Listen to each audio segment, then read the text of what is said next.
Picture ప్రేక్షకులకు స్వాగతం. ఈ వారం రాశిఫలాలు పరిశీలిద్దాం.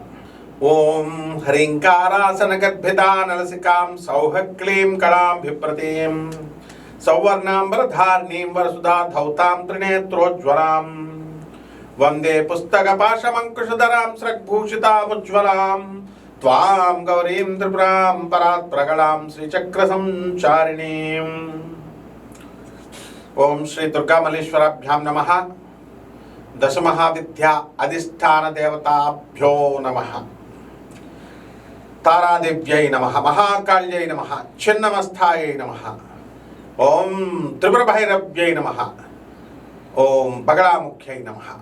రాజశ్యామలాయ నమః. మాతంగ్యై నమః. ధూమవత్యై నమః. భువనేశ్వర్యై నమః. షోడశ్యై నమః. కమలాత్మికాయై నమః. మనము ఈ వారంలో జరిగేటటువంటి రాశిఫలాలకి ప్రధానంగా ఏ ఏ రాసుల్లో ఏ ఏ గ్రహాలు ఉన్నాయో ముందుగా మనం తెలుసుకుందాం. శని వక్రించి మీనరాశిలో, రాహు కుంభరాశిలో ఉన్నాడు. గురుడు మనకి ఈ యొక్క మిథున రాశిలోకి వెళ్ళడం జరిగింది. కేతు సింహరాశి. అలాగే రవి 15వ తేదీ దాటిన తర్వాత మనకి ధనుస్సు రాశి. ఇక శుక్రుడు, కుజుడు, బుధుడు వృశ్చిక రాశి సంచారం చేస్తున్నారు.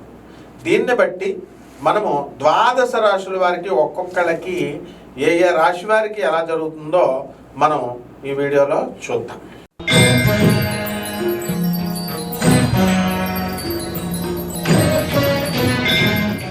వృశ్చిక రాశి.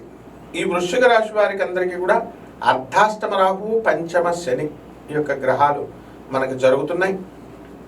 అలాగే ఈ యొక్క రాశి వారికి అందరికీ కూడా మనకు అనుకున్న పనులు అనుకున్నట్లు జరగట్లేదనే మదనం బాగా ఎక్కువ పడుతూ ఉంటారు. కాబట్టి వృశ్చిక రాశి వారికి కొంచెం ఆప్తుల్ని నష్టపోయేటటువంటి అవకాశాలు ఉన్నాయి. అందువల్ల మీకు తర్వాత మీ మంచి కోరుకునేటటువంటి వాళ్ళకి అందరికీ కూడా ఎడబాటు జరుగుతుంది. కొంచెం చెడు సహవాసాలు మీరు చేస్తారు. కొంచెం బ్యాడ్ హ్యాబిట్స్ రావడానికి అవకాశాలు ఉన్నాయి. కాబట్టి మంచి వాళ్ళకి స్టిక్ అయి ఉండడం మీ ధర్మం.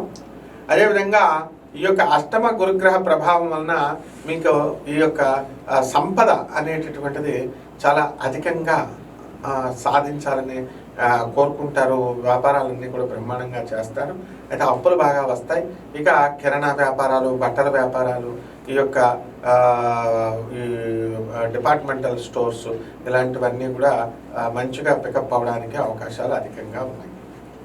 అలాగే ఈ రాశి వారికి అందరికీ కూడా మనము సంతానానికి సంబంధించి కాస్త వెయిట్ చేయాల్సినటువంటి అవసరం ఉంటుంది.